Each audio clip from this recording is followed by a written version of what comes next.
E estamos no ar para mais um Papo Nerd com Elas. Olha aí, Papo Nerd com Elas de férias, ainda no Drops de férias. Vocês que não percam por esperar que a quinta temporada tá chegando, mas a gente ainda tá descansando, né? A gente merece.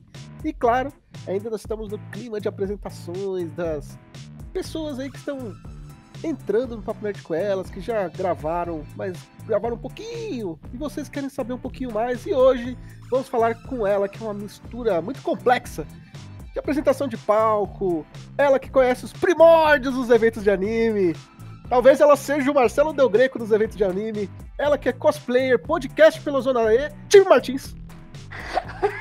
Sério que eu tô tendo um ataque com esse Marcelo Del Greco dos eventos de anime. É melhor do que pai dos animes, né? Ou mãe dos animes. Ou mãe dos eventos, né? Mãe dos eventos, maravilhoso. Socorro, meu Deus. E aí, galera, é um prazer estar aqui. Tive falando com a galera, é sempre uma honra estar. E agora, né, já era uma honra participar do Papo Nerd com elas, e agora é uma honra fazer parte oficialmente desta grande família maravilhosa e compor essa bancada de mulheres lindas. Olha aí, e é verdade.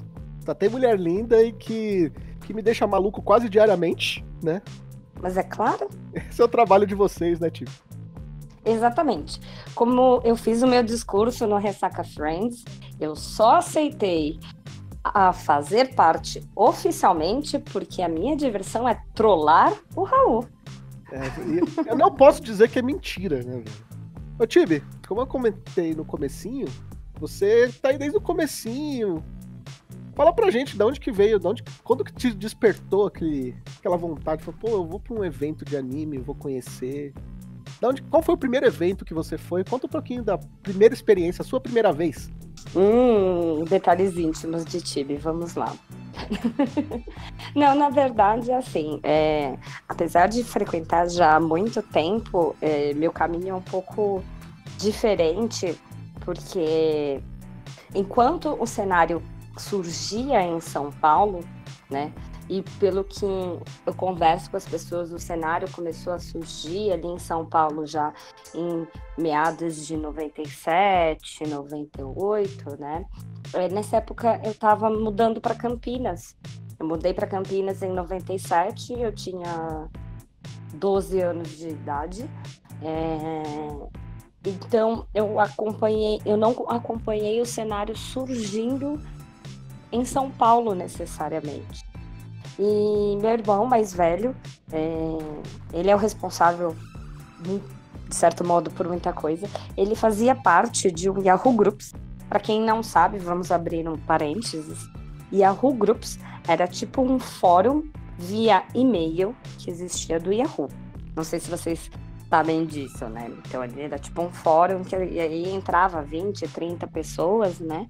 E trocavam e-mails sobre assunto. E aí ele começou a fazer parte de um Yahoo Groups de animes em Campinas para conhecer pessoas.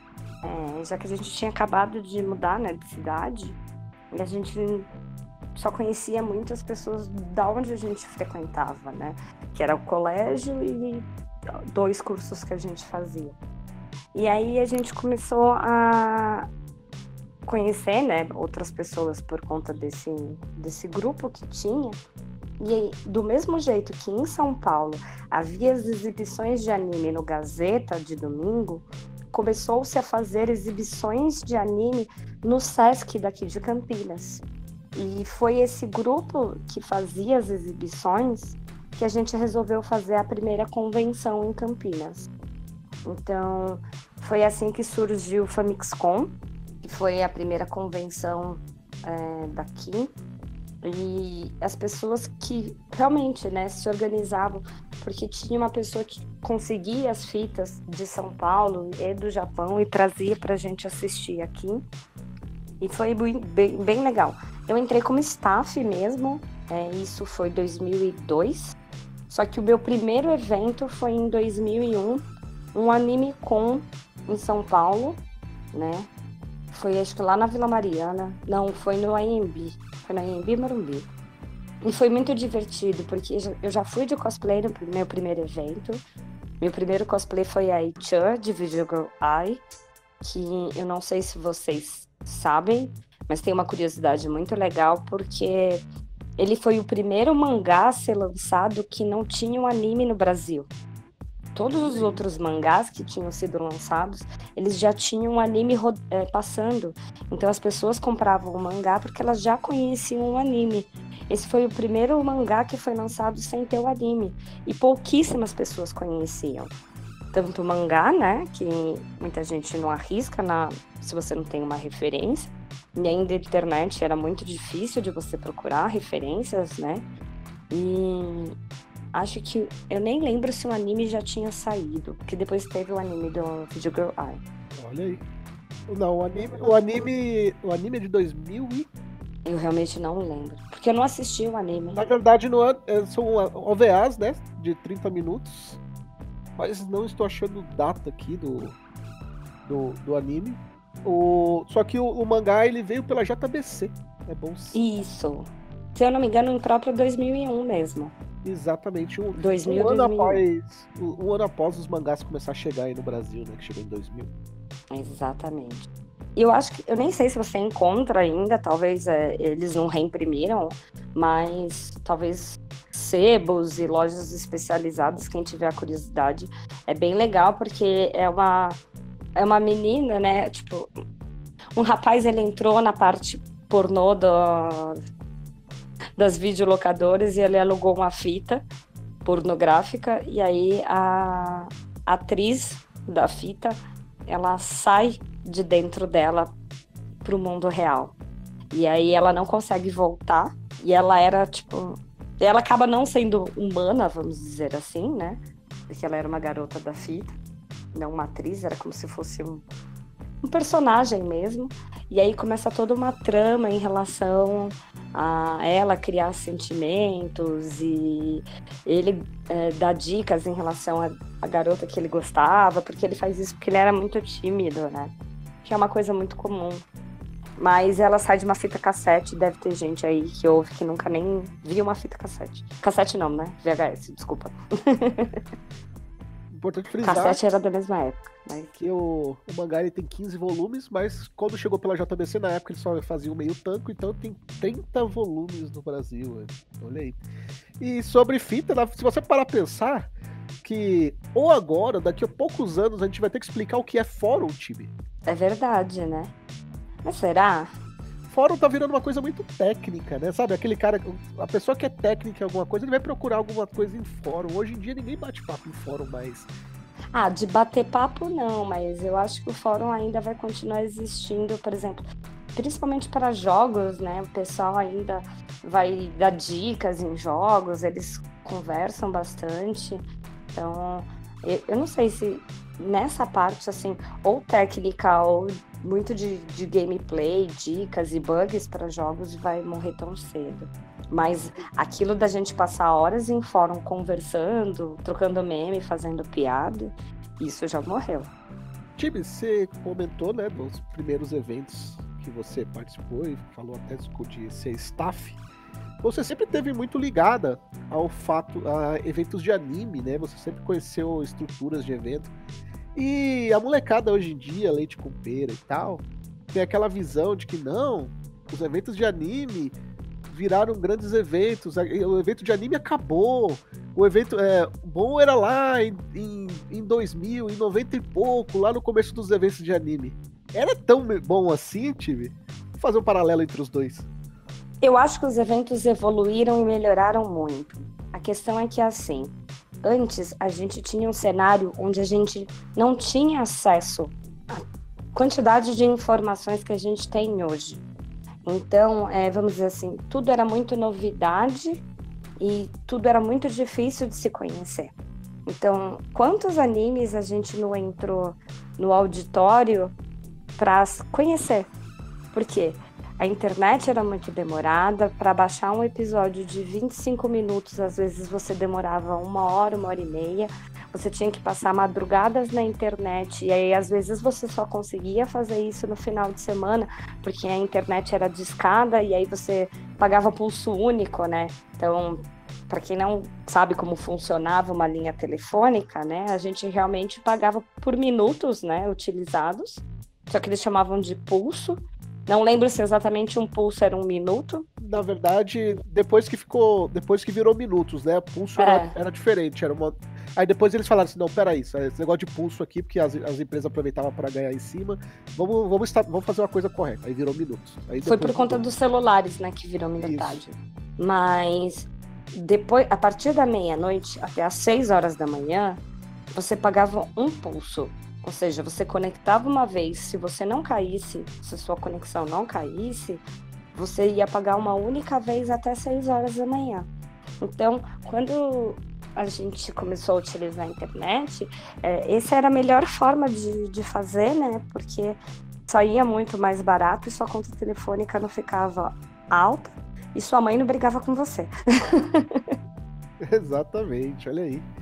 E então, a dificuldade do acesso era uma coisa que o evento facilitava. Então eu tinha a lojinha com os produtos específicos, principalmente para quem não era de São Paulo, sabe?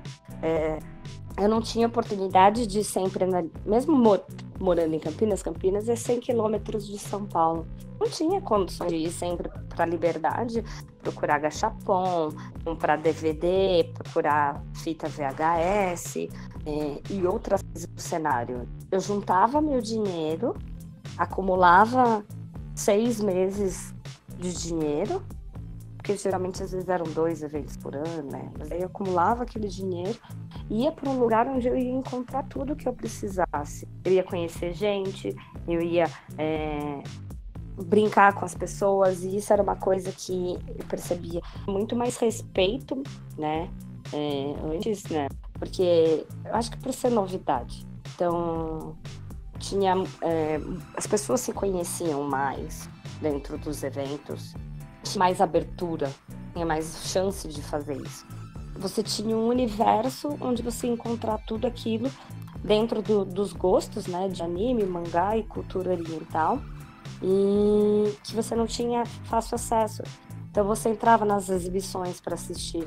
As salas temáticas envolviam várias outras coisas, mas era bem divertido, sabe?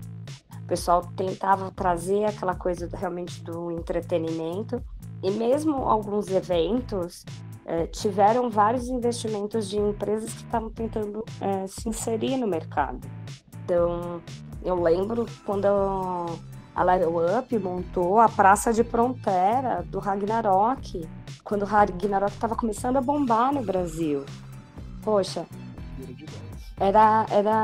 era simples, não era um negócio super luxuoso que nem a gente vê, por exemplo, hoje numa CCXP. Mas era maravilhoso o que a gente tinha na época, sabe? Tudo bem que evoluiu em qualidade de estruturas.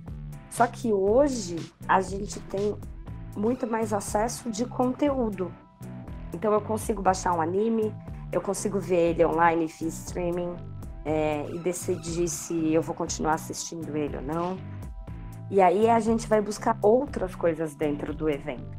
A gente vai buscar o quê? O contato com aquele artista que eu não tenho. Eu vou buscar o contato com as pessoas que eu não tenho. Eu vou buscar o cosplay. E outra coisa, as gerações mudaram. Antigamente, eu estava numa geração que a gente, justamente por essa falta de conhecimento, falta de oportunidade, a gente queria consumir informação. Hoje, como a informação já está na minha mão, a gente tem uma briga de disputa de quem eu faço parte daquela informação, daquela sociedade. Eu tenho que mostrar isso para as pessoas. Antigamente, a gente não tinha isso. Então, são comportamentos sociais diferentes que eu tenho. E hoje eu vou para o evento para tirar foto e mostrar para todo mundo que eu tirei foto. Eu vou para o evento para conhecer aquele artista, pegar um autógrafo dele, conversar com ele e mostrar para todo mundo que eu fiz isso. Que eu tirei foto no cenário do evento, tipo, da série, do anime que eu gosto, sabe? Que eu conheci o influencer tal.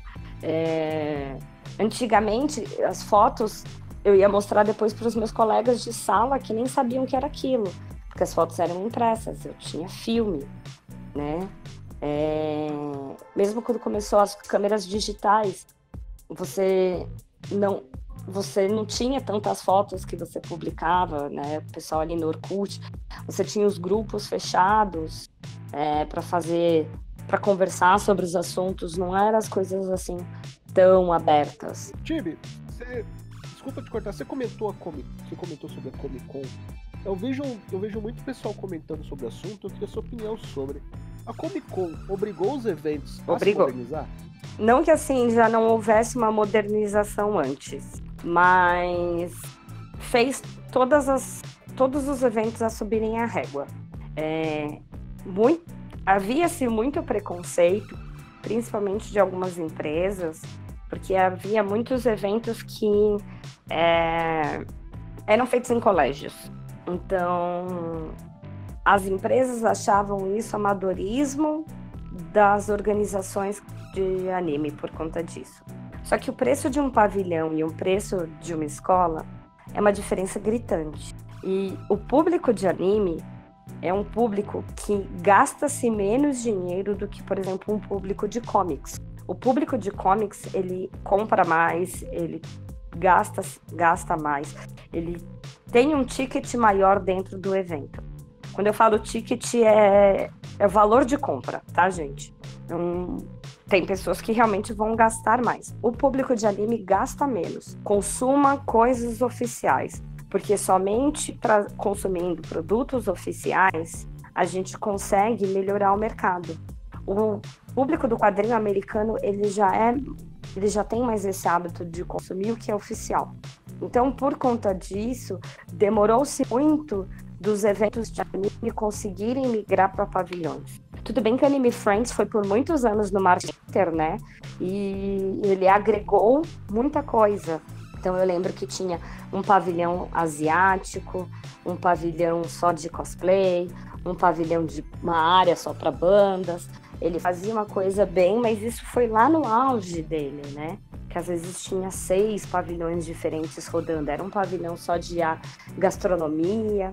Então ele meio que era um grande Matsuri, né? Então era diferente. Depois teve um período que foi no Campo de Marte.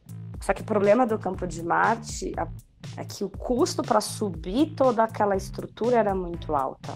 Porque como não tinha uma estrutura já meio que pré-definida, pré-montada, né? Que nem um pavilhão de eventos.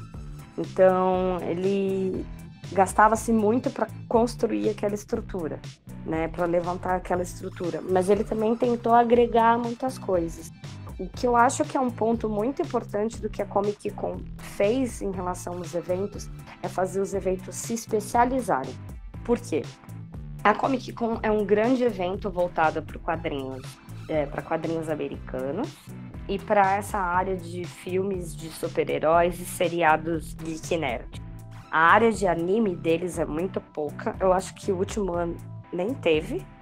Na real, eles até têm, mas até por conta só por conta de uma Panini da vida, que é uma empresa enorme, que tem um palco e mangá, um dos principais. Não, mas esse ano foi o palco da Panini. E foi o stand da JBC que tinha alguns painéis, certo?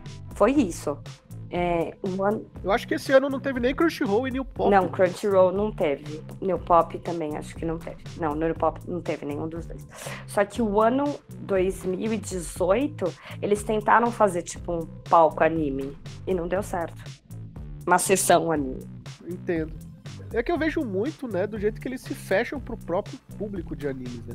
Você vê para a própria imprensa, eles fecham a imprensa de cultura pop oriental pro evento, né?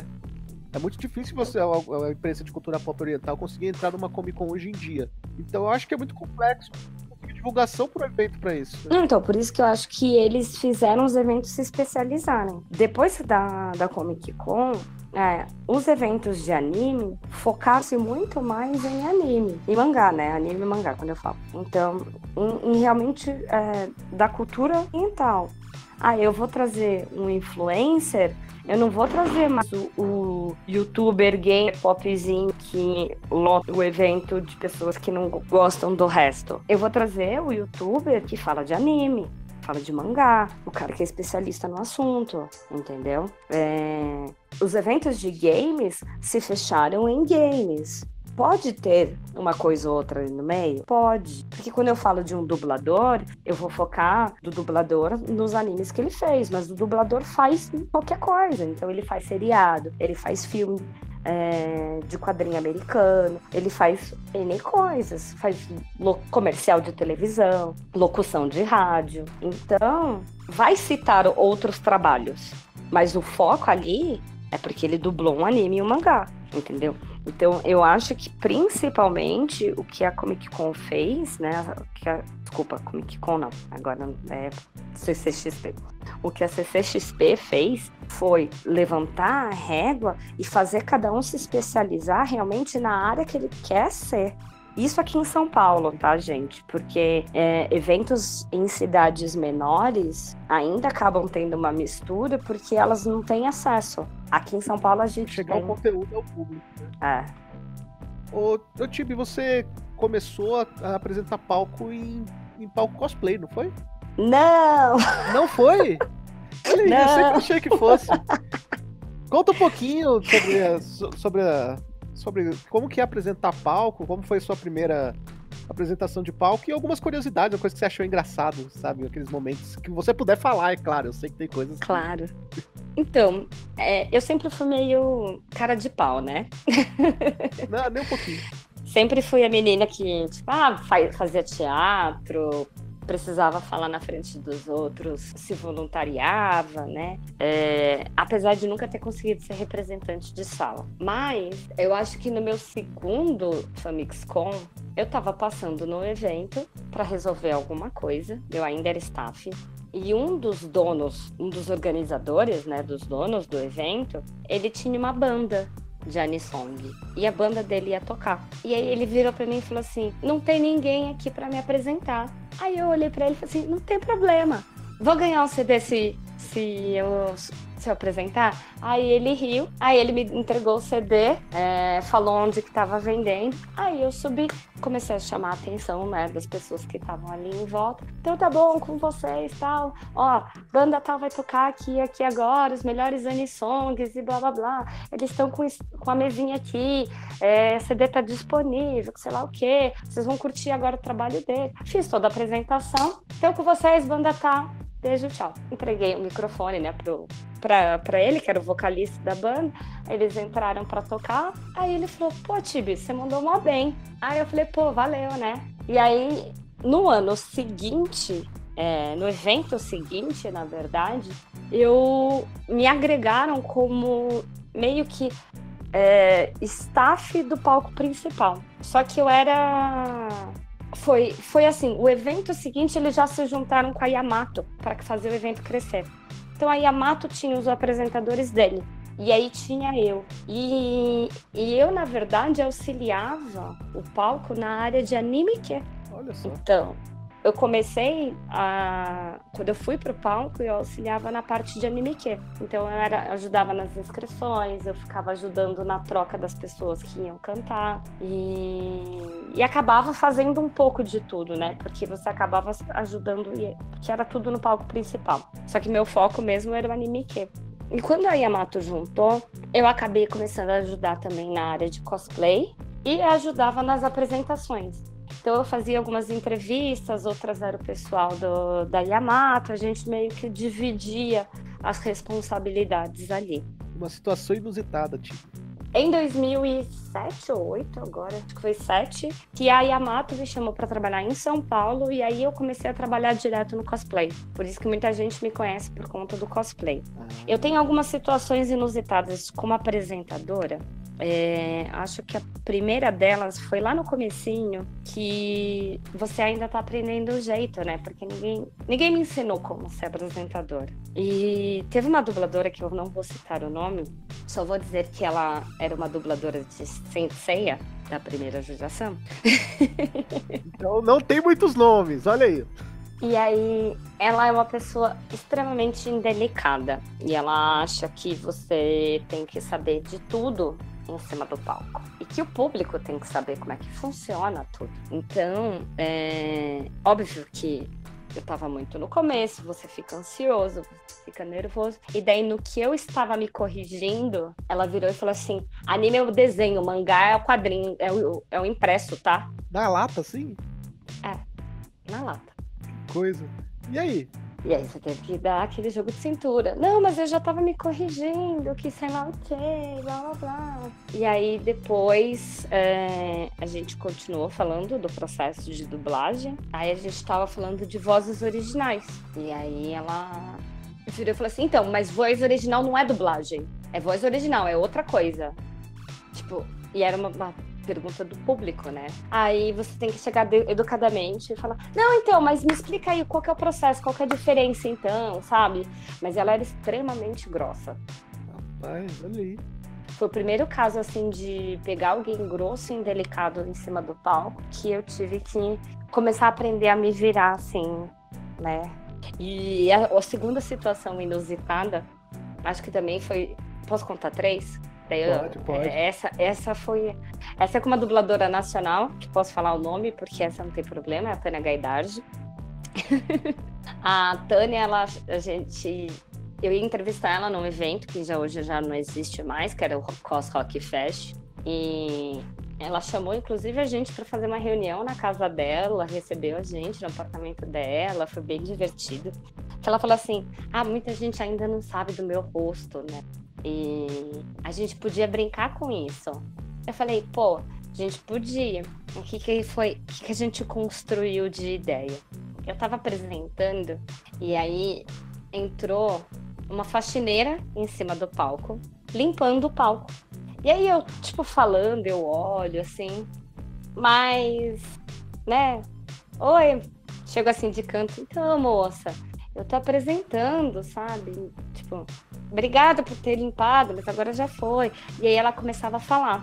E aí, no que ela começava a falar, ela pegava o microfone, falava, sei lá o quê, e dava, uma de faxineira louca, para ver se as pessoas iam reconhecer a voz dela. Algumas reconheceram, outras não. E aí foi uma situação muito engraçada, porque as pessoas que reconheceram, algumas começaram e começaram a rir, sabe, sei lá o quê. Aí a gente começa a simular como se a gente estivesse discutindo em cima do palco, né? Aí ela solta, uma frase da bomba. E aí, pronto, foi todo mundo por água abaixo.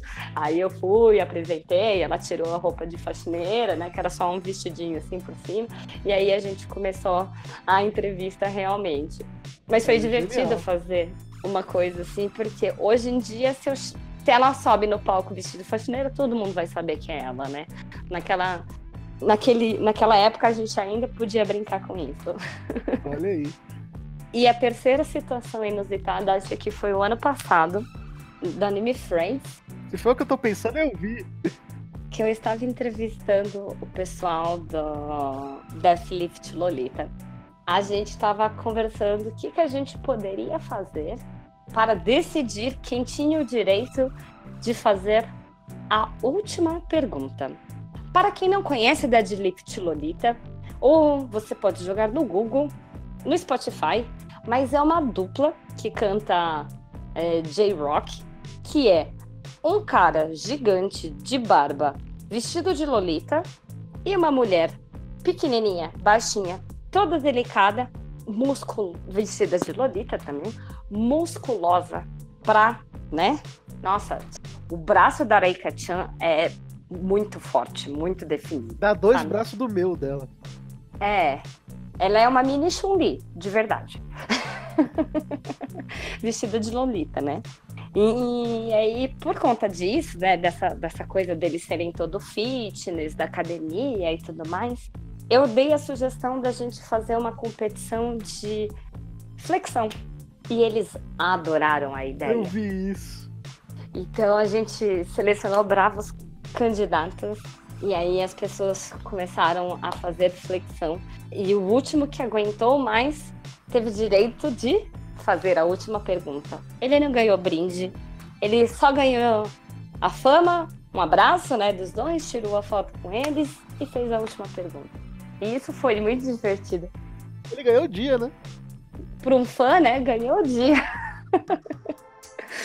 E foi muito divertido, porque às vezes a gente tem umas ideias inusitadas, né, do que fazer no palco, algumas brincadeiras assim, e você sempre tem medo de saber se tanto o artista que está com você, quanto se o público vai comprar a sua ideia ou não. E aí, quando você vê a galera engajando na ideia, é muito divertido. Eu acho que acaba sendo gratificante, sabe? Mas também... Como a gente batendo papo entre palcos, né? Nossa, a gente batendo papo entre palcos na Ressaca foi divertido. Foi demais. Então, foi outra situação inusitada, mas foi divertidíssima. A galera, tipo, tudo olhando, assim, é sério que vocês estão fazendo isso? E a gente conseguiu. Eu lembro que eu desci no palco, só para o pessoal que não foi no evento, né, pra entender a situação. Eu tava apresentando o Papo Nerd com elas no palco, a Tibi estava em outro, e a gente começou a fazer jogos entre os palcos. Eu comecei a falar com a Tibi, eu do meu palco, ela do dela, ela respondendo no microfone, a gente fazendo o público brincar, a gente fez uma brincadeira entre os públicos do palco. E eu lembro que eu desci, aí tava a Anitta assim, nossa, de quem foi a ideia? Foi demais, foi maravilhoso. Nossa, a gente tava rachando o bico aqui embaixo, ninguém acreditou. Fui eu e a Tibi no boteco aí pensando nessas coisas. É porque o Raul falou que eu só ouvi uma hora ele falando alguma coisa a Tibi, e eu tava em cima do palco e eu ouvi Tibi. Isso no primeiro dia. No segundo, saiu muito nítido que ele tava falando comigo. No que eu saiu muito nítido, eu respondi e ele ouviu. Pronto. Aí a gente começou. Eu acho que a galera do som percebeu a brincadeira, né? E deu aquela facilitada, aumentou o volume. Mas foi muito divertida. Então, às vezes acontecem, né, essas coisas que são muito engraçadas. Mas também já tive vários momentos, assim, emocionantes, sabe? De pessoas contando sua história, que fazem você chorar. Assim, faz 5 anos que eu estou só focada como apresentadora, sem assumir outras funções, né? Mas mesmo na época que eu era coordenadora de cosplay, tinha algumas entrevistas que às vezes eles deixavam eu fazer, ou de vez em quando eu subia para... Se era um dia bem tranquilo de evento, eu apresentava o concurso de cosplay também. Sempre estava lá. E fora, né, coordenação de concurso de cosplay... tinha outros eventos de outras organizações, né? Que aí às vezes eu era só apresentadora. Mas focando só como apresentadora mesmo, faz aí 5 anos. Então, desde 2002 pra cá, né? É muito tempo. Tibi, vamos pra aquele bate-bola, jogo rápido, tá bom? Tá bom. Um anime que você sempre indica pras pessoas. Que eu sempre indico, Evangelion. Sua primeira memória de ver um anime, sabe? Aquela... Você podia não saber que era anime na época, mas qual foi o primeiro anime que você assistiu? Que hoje você sabe, isso aqui foi o primeiro anime que eu assisti, aquela primeira memória. Speed Racer. Eu não sabia que era anime. Realmente. Nem eu sabia quando eu assisti também. Era realmente, porque tinha também todo um visual americanizado, né? Mudaram, inclusive, o nome dos personagens pra ficar mais americanizado. Sim. Speed Racer, o Tibi. Ele passa na regra dos 15 anos pra você? Eu acho que passa. Eu não vi recentemente, mas eu acho que ele era muito inocente em muita coisa e, pelo que eu lembro, ele não tinha uma continuidade tão grande assim. Então você conseguia ver episódios isolados e eram histórias divertidas. O desenho não é feio até hoje. Agora, eu realmente não lembro se vai ter coisas que iriam gerar polêmicas, né? Que hoje seria considerado, não. Hoje a gente sabe que é machismo, hoje a gente tem uma visão de politicamente correto diferente. Apesar do amigo dele ser um macaco, sempre foi um animal, né? Acho que até aí não tinha problema, não. Então. O amigo dele ser o tio Elvis. Então, até onde eu lembro, não tem nada assim que fosse polêmico. Acho que não, era bem infantil mesmo, né? Era bem... E aí eu lembro que tinha uma época que passava de madrugada no Cartoon Network. Sim. E aí eu ficava acordada até de madrugada pra reassistir. Era a época que eu assistia. Olha aí que coisa. Tibi, quero agradecer mais uma vez aí a sua participação. Espero que você tenha gostado do bate-papo. Opa, adorei.